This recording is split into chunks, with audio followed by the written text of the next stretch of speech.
Mas eu preciso de uma avaliação individualizada, personalizada, considerando esse histórico hormonal, considerando possíveis cirurgias. Eu não estou aqui hoje para falar sobre isso, né? Como é feita a transição. Mas eu estou aqui para falar de qual é o nosso papel. Até nesse pós-cirúrgico, que muitas vezes a gente pode estar atendendo. E as necessidades específicas dessa pele, que eu vou considerar esse histórico hormonal e vou ter como resposta o meu raciocínio clínico, como eu vou desenvolver esse tratamento e qual é o problema que o meu paciente quer de fato tratar, né? Quando a gente fala de tantas alterações hormonais, eu também preciso pensar desde a limpeza de pele. Eu não devo usar pH muito diferente do pH da pele. Então, os produtos devem ser com pH fisiológico, ativos, correspondente ao excesso de oleosidade ou à falta de oleosidade, hidratação, sensibilidade, né? Então, eu preciso identificar qual é o tipo de pele hoje. Ah, mas antes eu tinha pele X, Y, Z. Não, hoje. Qual é o tipo de pele que eu vou tratar hoje? E aí eu vou desenvolver esses tratamentos específicos. Mas sempre pensando em peelings suaves, em bioestimulação do tecido, no controle da acne, na hidratação, tudo adaptado para cada paciente. E um home care muito bem orientado. Uma rotina para aquele tipo de pele. Então, por exemplo, eu indiquei tratamento antiacne para redução da oleosidade, deu super certo, e também trabalhamos com o capilar, né?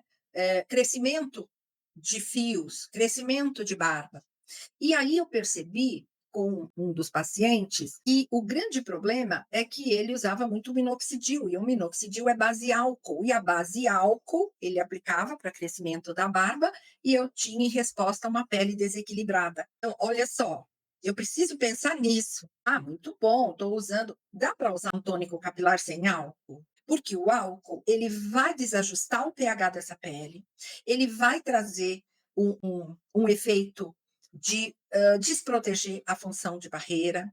Então, eu troquei naquele momento o produto que ele estava usando, base álcool, por um tônico capilar, um dermocosmético.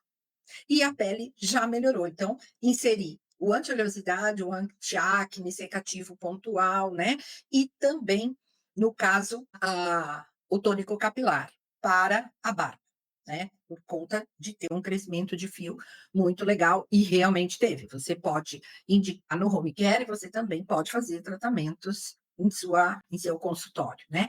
Então, o home care vai ser orientado. Ah, mas e no caso do estrogênio? Então, eu vou entrar com hidratantes suaves, eu vou entrar com peelings muito suaves, se necessário, um clareador. Esqueça esses peelings muito agressivos. Eu já tenho uma pele que está sofrendo com as alterações hormonais, ok?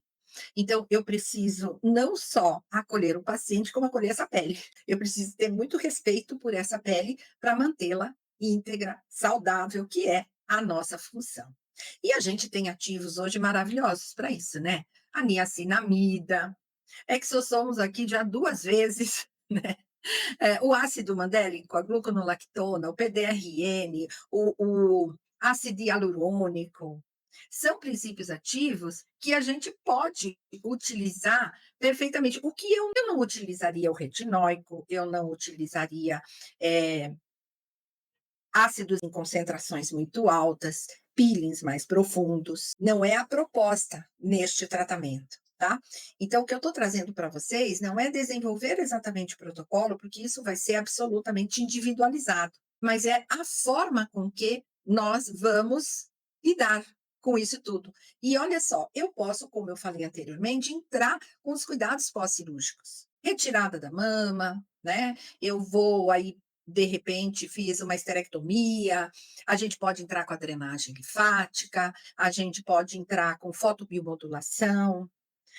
Quem tem laser de baixa potência pode estar utilizando o ILIB. Só de você estar fazendo esse acolhimento, você já está trazendo um resultado muito positivo. E sempre pensando em deixar o mais saudável possível essa pele, o mais hidratada possível essa pele, e sempre com um acompanhamento emocional, uma escuta ativa, esse acolhimento. Muitas pessoas passam por essas cirurgias, às vezes facial, às vezes corporal, e esse suporte estético pode ser de grande valia e será. Então, é uma área que ainda há de ser explorada, que ainda há de ser pesquisada, estudada, entendida, né? A gente conviver, entender suas necessidades, cada um tem uma necessidade indiferencial, mas o mais bacana é eu me preparar com muita ética, com acolhimento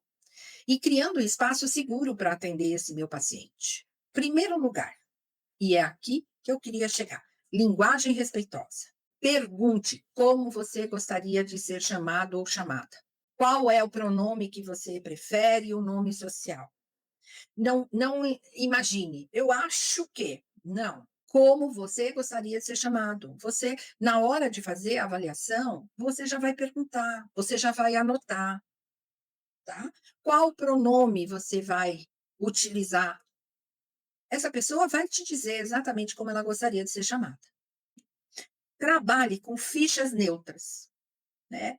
Criar, assim, anamneses inclusivas, focado nessa necessidade. E não qual a necessidade. Então, eu tenho que incluir nessa minha anamnese a questão hormonal. Qual tratamento eu estou fazendo? Eu preciso do apoio do meu paciente, obviamente, com essas respostas todas, mas eu posso já pensar numa ficha neutra. Eu fiz um outro vídeo semana passada falando da inteligência artificial na estética. E ela pode nos ajudar a transformar uma ficha de anamnese em uma ficha de anamnese inclusiva. A escutativa, como eu falo, é todo o tratamento, sempre. E é ouvir as expectativas, os medos, os desejos.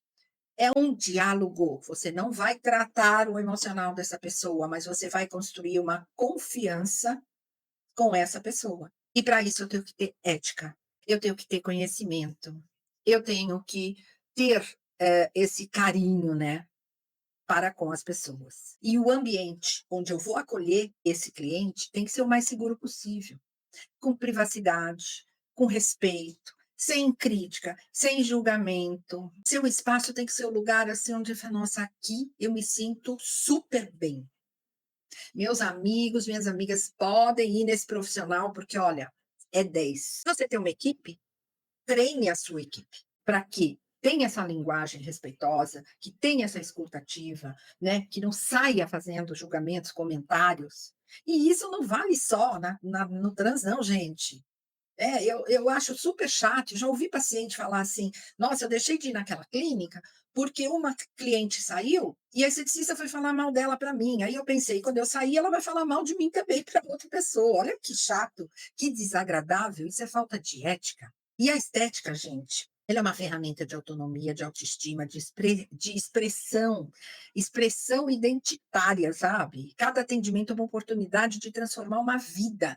Então, se eu estou me preparando para tratar o adolescente, para tratar aquela mulher que tem melasma, para tratar aquele homem que quer fazer uma terapia capilar, eu estou tratando um idoso que hoje, né, como eu falei no início, temos muitos idosos a tratar, a gente tem que tratar todo mundo. Então, não sei fazer isso. Peça ajuda para o próprio paciente. Vamos juntos elaborar, mas não se esqueça. Existem artigos científicos, existem. Eu mesmo comecei a fazer uma pesquisa entre eles, não é muito fácil, mas eu cheguei a conhecer e ter boas oportunidades, até por enfermeiros e médicos que trabalham nessa área, e todo mundo relata as mesmas questões que eu toquei aqui em relação à pele, principalmente no facial, no cabelo, né? Mas em algumas vezes o corporal também é muito bem-vindo. E olha só, quem faz uma estética de injetáveis, harmonização, também eu tenho aí um caminho imenso para tratar desta pessoa, harmonizar com linguagem respeitosa, com escuta ativa, com acolhimento, né? E muito respeito. Então, se você quer evitar erros, esqueça peelings agressivos, tá? Eu não preciso disso porque a transição hormonal traz uma sensibilidade para a pele e a gente precisa trabalhar com uma concentração menor de ácido. Esqueça suposição sobre o corpo. As características físicas, o histórico, não é dos, não tem nada a ver, você não precisa saber disso. É perguntar, é respeitar. E ele vai compartilhar com você as informações que ele acha que deve compartilhar, né? E uma linguagem super inadequada são termos ofensivos, pronomes errados, perguntas invasivas, sabe? Ai, como é que é? Ai, como é que ficou? Olha a ética, né? Agora, você tem um amigo, quer te contar a particularidade, ok. Mas essa questão, eu posso dizer para vocês que a gente tem que ter muito cuidado. Enquanto a gente fala, você é uma generalização, mas eu trato com o nome antes da transição, é um problema sério, né? Então, pergunte sempre como você quer ser chamado, tá? Não presuma, não ache que você sabe como chamar. Não use uma linguagem que não seja adequada. Não conhece?